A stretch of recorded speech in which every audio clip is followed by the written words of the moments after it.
Мага ушундай суроо менен келет. Мен сүйлөшкөн жигитим же болбосо сүйлөшкөн кызым ушундай числодо мага болобу болбойбу, үйлөнсөк турмуш курсак болобу болбойбу деп келет да. Анан биз айтабыз, болот. Ар бир жаман, бул 9 сандын ичинде жаман жакшы деген нерсе жок.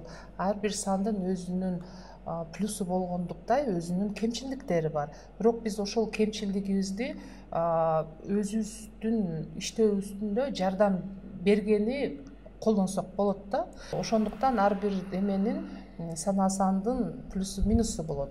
Кандай энергия менен жүрөбүз, кандай ниет менен, адамга кандай мамиле кылабыз, оюбуз кандай ошол адамга жараша. Ошого жараша анан мындайча айтканда ар бирибиз бул дүйнөгө мен ишенем, өзүбүз бир кандайдыр бир сабак алыш үчүн келгенбиз да. Мен ошого ишенем. Мен бүгүн бул жерге келишим дагы мен бир сабак алып атам да, мен бир нерсени үйрөнүп атам. Эртең барып мен бирөөдөн мисалы катуу сөз уга турган болсом, ал дагы мага сабак да. Мен ошол нерседен бир нерсе үйрөнөм да. Кандайдыр бир эме сабак алып чыгам да. Эмне үчүн деп эгер адам ойлоно турган болсо, анализдейт да, бирөөнү күнөөлөбөйт. Бул мага кыйкырып койду, бул мага жаман сүйлөп койду, бул мага жумушка заявление подавать этсем отказ берди деп айтпайт да. Өзү анализ жасаш керек. Эмне үчүн мен ошондой жооп алып атам?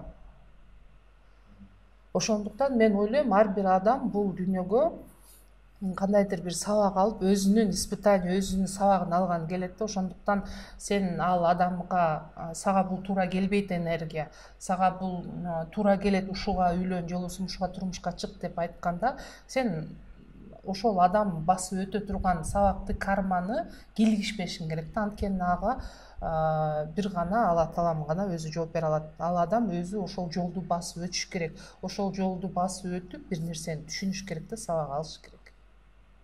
Ар бир санаасаны өзүнүн ичинде мындай карап туруп адамды биринчи эле сканировать этип бөлөт да өзү. Мисалы 1 деген санаа саны боло турган болсо, ал мен угат укпайт, же болбосо 2 болсо түшүнөт, түшүнбөйт, 3 акылдуу же акылы жок, билимдүү же билимсиз деп ар бир санаа өзүнчө өзүнүн эгосуна жараша бөлөт да. Анан биз аны мисалы өзүбүз ойлонбошубуз мүмкүн. Это подсознательно келет да сразу эле. Биз адамды көрүп эле эмнегедир жактырабыз, жактырбайбыз. Анткени ал мага окшош, же болбосо наоборот тескерисинче мага окшош эмес экен деп. Жылдызы туура келбейт.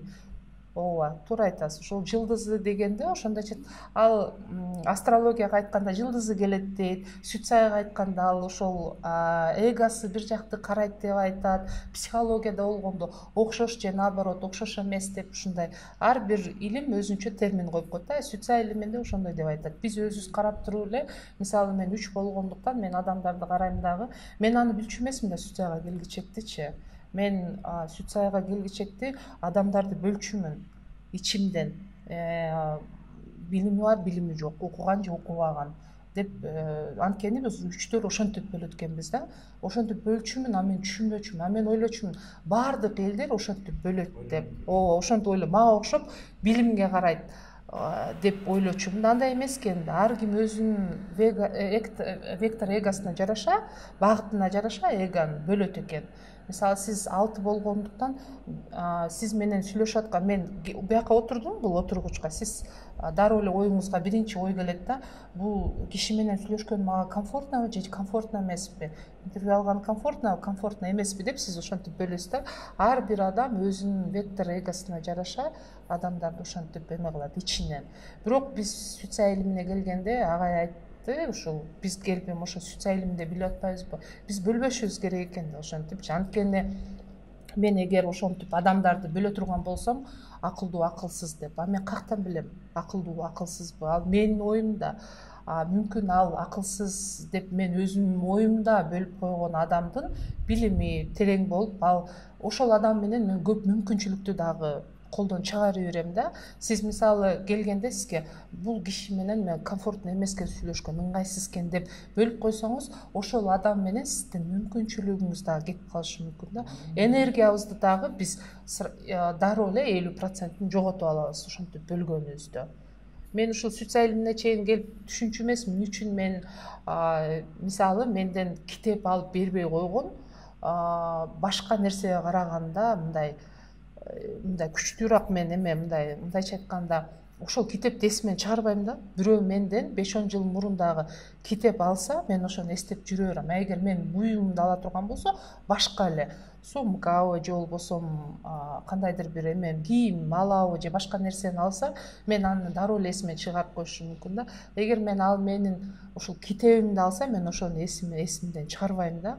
Ошондуктан ар бир адам ошол өзү жөнүндө билип калат экен да. Мен бул сүт сайылымына кантип келдим? Мен үчүн бул мен кризис аркылуу келдим деп айтсам жаңылышпайм. Анткени мен биз 33 жашка чейин сана саны менен жашайбыз да. 33төн кийин биздин миссия келип өзгөрүп кетет экен. Эки энергия айтабыз го. Бул мурун мындай адам эле кийин өзгөрүп кетти. Эмне болгон? Адам тааныбай калды. Высокомерный болуп кетти же болбосо дагы бир башка бир мындай адамдар өзгөрүлөт. Анткени ошол миссия келгенде адам өзгөрүлөт экен. Мисалы наоборот тескерисинче кичпейилирээк болуп мамилени жумшарткан аракет кылып калат.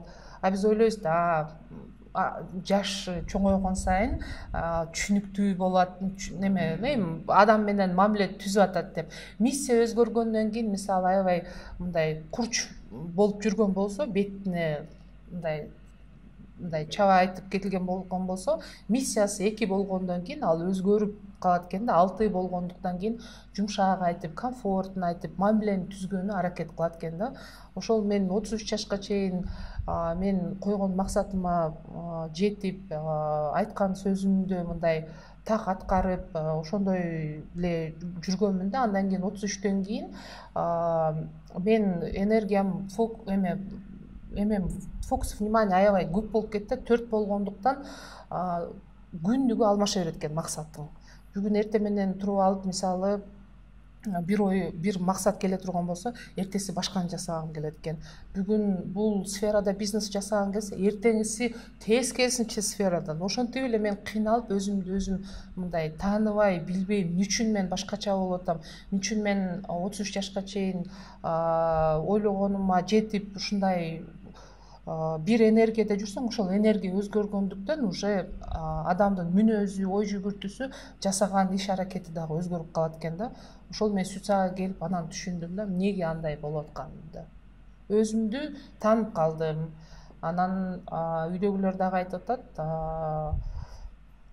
мындай спокойныйраак болуп калды, өзгөрдү деп атат да. Анткени уже эме энергияларды билгенден кийин антип сиз айтып атпайсызбы, сен мондай, сен бирсиң, сен экисиң, сен үчсүң, сен төртсүң деп башында келгенде биз эми эгобуз абдан көтөрүлүп, жаңы билим алып келгендиктен баарын эле мындай клеймо кое беребиз да. Сен бирсиң, сен экисиң, сен мындайсың да, ошон үчүн түшүнбөйсүң да, сен мындайсың да деп билип башында ар бир мастер ошол нерсеге мындай жолугат. Андан кийин билимди терең окуп кетип, айымдар клубунда, шол айымдар клубунда окуп атпайбызбы 1 жылдан бери калтырбай. Ошондо анан түшүнүп калып, бул энергия мындай, мен жанында жашап аткан, үйдө жашап аткан адамдарды мунун энергиясы мындай деп уже түшүнүү менен иш аракет кылып эме болуп калат. Түшүнбөстүктөн болот да бул баардык конфликттерчи.